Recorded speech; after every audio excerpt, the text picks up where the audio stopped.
ఎలా ఉన్నారు? చాలా బాగున్నాను. ఓకే అక్క, మాది శ్రీకాకుళమే అక్క. ఎక్కడ శ్రీకాకుళం? శ్రీకాకుళం మాది, సోంపేట కంచి.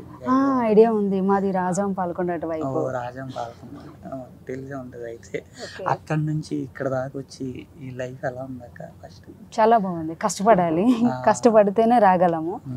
సో మూవీ ఉక్కు సత్యాగ్రహం అనేసి సత్యరెడ్డి అనేది తీశారు.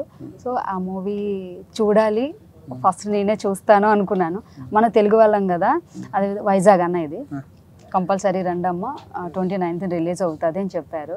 సో మూవీ చూడడానికి అయితే వచ్చేసాను. ఓకే అక్క, అంటే ఉక్కు సత్యాగ్రహంలో మీరు ఏదైనా పాత్ర ఏదైనా చేస్తారా? లేదు, ఏమీ చేయలేదు. బట్ కాకపోతే ఇన్స్పైర్గా అనిపించింది. ఒక వ్యక్తి పోరాటం చేస్తున్నారు రియల్గా.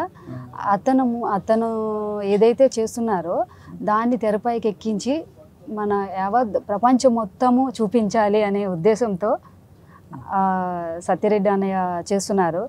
దాంట్లో కొంచెమైనా నేను ప్రమోట్ చేయాలి ఆ మూవీని. ఫస్ట్ నేను చూడాలి. నాకైతే చాలా హ్యాపీగా అనిపించింది. ఈ మూవీ చూస్తున్నంతసేపు గూస్ బంప్స్ వచ్చేసాయి. చాలా ఉత్తేజపరంగా ఉంది. నా వంతుగా నేను కూడా స్టీల్ ప్లాంట్ ప్రైవేటీకరణ అవ్వకూడదని కోరుకుంటున్నాను. నేను కూడా ఒకవేళ ఫ్యూచర్లో పిలిస్తే ఏ పోరాటానికైనా సిద్ధంగా ఉన్నాను, వెళ్తాను. ఎలా అక్క తెలుసుకున్నారు ఫస్ట్ ఆఫ్ ఆల్ ఈ మూవీ ఎలా తీస్తున్నారు? అతనితో మీకు ఏమైనా పరిచయాలు? అంటే శ్రీకోటి మ్యూజిక్ డైరెక్టర్ అన్నయ్య ఈ మూవీకి కొంచెం మ్యూజిక్ డైరెక్షన్ చేశారు. ఆ అన్నయ్య చెప్పారు, ఇలా మూవీ ఉందమ్మా, అన్ని మూవీస్ ప్రమోట్ చేస్తారు కదా మీరు, ఇది కూడా అలా చేయగలరా అని అన్నారు. సో స్టోరీ చెప్పారు. గద్దర తాతయ్య, గద్దర్ అన్నయ్య అంటారు అందరూ, గద్దర్ తాతయ్య. సో అంత పెద్ద అయిన మూవీలో యాక్ట్ చేశారు. మన వైజాగ్ వచ్చి అతని చివరి సినిమా ఎలాగైనా మనం ప్రేక్షకులకి అందరికీ చూపించాలి, తెలుస్తుంది అందరికీ కూడా. మన వైజాగ్లో ఒక స్టీల్ ప్లాంట్ ఒక కర్మాగారం అనేది ప్రైవేటీకరణ జరిగితే ఎంత నష్టం ఉందో అందరూ తెలుసుకోవాలి. ఇప్పుడు తాతయ్యలకి మన అమ్మలకి లైఫ్ అయిపోయింది, కానీ భావితరాలకి మనం తెలియజేసేది ఏంటంటే మనకు పిల్లలు పుడతారు, ఆ పిల్లలకి పిల్లలు, వాళ్ళు ఎక్కడికి వెళ్ళి బతుకుతారు. అదే ఉక్కు కర్మాగారం అనేది మన వైజాగ్లో ఉంటే మన అందరికీ లైఫ్ని ఇవ్వచ్చు. ఇప్పుడు చాలామంది ఫ్యాక్టరీలో చాలామంది ఫ్యామిలీస్ బతుకుతున్నారు ఆధారపడి. దాన్నే ప్రైవేటీకరణం చేస్తే మనకి ఏమీ ఉండదు, అందరినీ కూడా బయటకు తోసేస్తారు. సో ఎలాగైనా ఆపాలి. ఈ సినిమా మోడీ గారు కూడా చూసి మనకి స్టీల్ ప్లాంట్ని మన వైజాగ్లోనే ఉంచేసి మనం ప్రభుత్వం పరంగా ఉంచేస్తే బాగుంటుందని నా అభిప్రాయం. ఓకే అక్క, అంటే కేవలం ఈ మూవీ గురించి ఇక్కడ దాకా రావడం జరిగిందంట? యాక్చువల్లీ నేను మౌత్ ఆర్టిస్ట్ని. డ్రాయింగ్స్ ఎవరైనా డ్రాయింగ్ ఉంటే ఇవ్వడానికి వస్తాను. తర్వాత ఇలా మూవీస్ ప్రమోట్ చేయడానికి కూడా పిలుస్తారు. అప్పుడప్పుడు హైదరాబాద్ వచ్చి చూసుకొని వెళ్ళిపోతాను. డ్రాయింగ్స్ చాలా వేసాను. చిరంజీవి గారిది, పవన్ కళ్యాణ్ అన్నయ్య గారిది, తర్వాత మహేష్ బాబు గారిది, చాలా మంది హీరోస్ వాళ్ళ మూవీ ఏదైనా వస్తే కంపల్సరీ ఆ డ్రాయింగ్ వేసి ఇవ్వడము వాళ్ళకి, లేదంటే సోషల్ మీడియాలో పెడితే వాళ్ళు ట్వీట్ చేయడం, అదంతా జరిగింది. ఇంత స్పిరిట్, ఇంత ఇన్స్పిరేషన్ ఎలా అక్క? అంటే ఇప్పుడున్న జనరేషన్లో ఎలా అంటే ఎంత పాజిటివ్గా ఉన్నా నెగిటివ్గా ఉన్న వాళ్ళు ఎక్కువ అయిపోయారు అనమాట.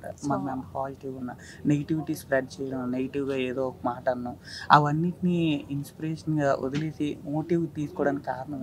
నేను అంటే మా అమ్మ నేర్పించింది, ఎవరు వెనక నుండి పొడుస్తూనే ఉంటారు కత్తిపోట్లు, అవన్నీ మర్చిపోవాలి, చూడకూడదు. ఫస్ట్ అంటే ఎంకరేజ్మెంట్ చేసేవాళ్ళు ఉంటారు, డిస్కరేజ్ చేసేవాళ్ళు ఉంటారు. ఎవరైతే మంచిగా చెప్తారో నీకు నచ్చితేనే అవి తీసుకో, నచ్చకపోతే నీ తావు నీదే. అది నేను ఫాలో అయ్యాను, స్ట్రైట్ ఫార్వర్డ్. నాకు నచ్చిందే నేను చేస్తాను. వేరే వాళ్ళు చెప్తే అది మంచి అయితే తీసుకుంటాను, చెడు అయితే వదిలేస్తాను. అంటే ఎదుటివారి చాలామంది ఏపీ తెలంగాణ కాకుండా యావత్ ప్రపంచంలో మన తెలుగు వాళ్ళు ఎంతమంది ఉన్నారు అంతమంది కూడా మనకి సపోర్ట్, పాజిటివ్ కామెంట్స్. నెగిటివ్ పెట్టినా తీసుకోను, పాజిటివ్ కామెంట్స్ అయితే నేను చాలా తీసుకుంటాను. వాళ్ళే నాలో ఉత్తేజాన్ని నింపారు. అంటే ఇప్పుడున్న జనాలకి ఏం చెప్తారు అక్క? అంటే ఎంతో మంది నెగిటివిటీగా ఉంటున్నారు అనమాట. ఏది చూసినా చెడే చూస్తున్నారు, అందులో ఏదైనా నెగిటివ్ ఎక్కువ స్ప్రెడ్ అవుతుంది. అలాంటిది ఏమైనా అంటే ఇప్పుడు నార్మల్గా ఏదైనా ఒక పని ఉండేటప్పటికి కూడా ఎలా ఉంటున్నారంటే ఆ పని తర్వాత చేద్దాంలే, తర్వాత చూద్దాంలే అనే విధంగా అయిపోయారు అనమాట. ప్రతి ఒక్కరు సెల్ ఫోన్స్తో ఎడిక్ట్ అయిపోతున్నారు జనాలు. అలాంటి వాళ్ళకి ఏం చెప్తారు అక్క? అంటే మీ దీంట్లో యాక్చువల్లీ అంటే నేను మీరు ఇలా ఉండి కూడా ఎన్నో రకాలుగా ప్రయత్నం చేసి మీరంటూ కొంతమందికి ఇన్స్పిరేషన్గా మారి కొంతమందికి మోటివేషన్ ఇవ్వడం, అది మీకు ఎలా సపోర్ట్ అనుకుంటున్నారు? ఏ రకంగా మీరు ఈ రకంగా మారారని? అంటే నేను చెప్పాను కదా, మంచినే తీసుకోవాలి, చెడుని వదిలేయాలని.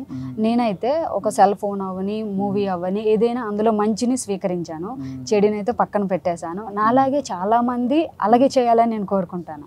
ప్రతి ఒక్కరు కూడా ఇన్స్పైర్గా తీసుకోవాలనుకుంటే మీరు ఏం చేయాలనుకుంటే అదే చేయండి. అందులో చెడు కనిపిస్తే వదిలేయాలి, మంచినే తీసుకోవాలి.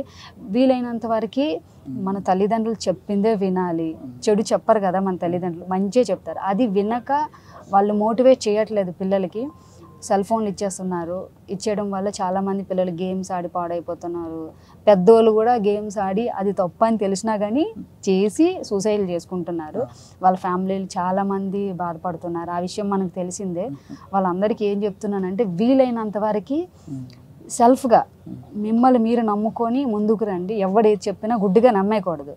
మీరు బతుకు తెరువు కోసం ఏది చేసినా కానీ అది మీకు మంచి అయితేనే చేయండి, చెడు అయితే వదిలేయండి. మిమ్మల్ని ఎవరు పట్టుకోరు కదా చెడు. సో అదే తీసుకోవాలి జనాలు అందరూ. పోనాక ఈ ఫీల్డ్ నుంచి మళ్ళీ డ్రాయింగ్స్ కూడా మీరు వేస్తుంటారు, అవి కూడా చాలా మందికి ఇదైంది. ఆ రకంగా ఎలా వెళ్ళగలిగారు అన్నమాట? ఫస్ట్ ఆఫ్ ఆల్ డ్రాయింగ్ అది చిన్నప్పటి నుండి నేను స్కూల్లో చదివిన నుండి అలవాటు అది. సో స్టార్టింగ్ పవన్ కళ్యాణ్ అనే డ్రాయింగ్ వేయడము, ఆ డ్రాయింగ్ వేసిన తర్వాత అన్నయ్య కలుస్తామనడం, వైజాగ్లో కలవడం, అది నాకు పునాది, నా శక్తి అంతా పవన్ కళ్యాణ్ అన్నయ్య. సో అలా స్ప్రెడ్ అయ్యింది. సో అప్పటి నుండి అందరూ డ్రాయింగ్ వేయడం, అందరూ అడగడం, అదే జరిగిపోయింది. ఎంతవరకు చదువుకున్నారు? నాది డిగ్రీ అయిపోయింది. డిగ్రీ అయిపోయింది. అదే అప్పుడు జాబ్ ఒకటి మీకు ఇస్తామని చెప్పారు అనమాట. సో అప్పుడు జాబ్ ఇస్తానన్నారు, ఏమీ లేదు, అది కూడా వెళ్ళిపోయింది. ప్రస్తుతానికి అయితే నేను ట్రై చేస్తాను మా అన్నయ్య దగ్గరికి వెళ్ళి. అవునా? అది దేనివల్ల అది ఆగిందని అనుకుంటున్నారు? సో అంటే అడిగారు, జాబ్ ఇస్తామా అని అన్నారు, కానీ దేనివల్ల అనేది నాకు తెలియలేదు. బట్ కలెక్టర్ ఆఫీస్కి వెళ్ళాను, వచ్చాను కానీ అది ఎంతవరకు వాళ్ళు నాకు ఇస్తాం అనుకున్నారో ఇవ్వను అనుకున్నారో తెలియదు. కానీ రమ్మన్నారు, వైజాగ్ అయితే రమ్మన్నారు. వైజాగ్లో కావాలా, శ్రీకాకుళంలో కావాలా అని అడిగారు. సో అడిగారు కానీ అది వాళ్ళు నా వరకు మరి తీసుకురాలేదు. నేను చాలాసార్లు తిరిగాను, ఇప్పటికీ కూడా డాక్యుమెంట్స్ ఉన్నాయి నా దగ్గర. ఓకే అక్క, మీ పక్క నుండి ఎన్నో రకాలుగా మిమ్మల్ని డిస్కరేజ్ చేసే వాళ్ళు ఉంటారు అనమాట, వాళ్ళ గురించి ఏం చెప్తారు అక్క? యాక్చువల్లీ నేను అట్లాంటివి ఫస్ట్ ఆఫ్ ఆల్ అలా డిస్కరేజ్ చేసే వాళ్ళ సైడే వెళ్ళను. ఒకవేళ నా వెనకతలు ఉండి వాళ్ళు గట్టిగా మాట్లాడినా కానీ I don't like, I don't care. First of all I don't care అంటే వాళ్ళని నేను తీసుకోను, అంతే.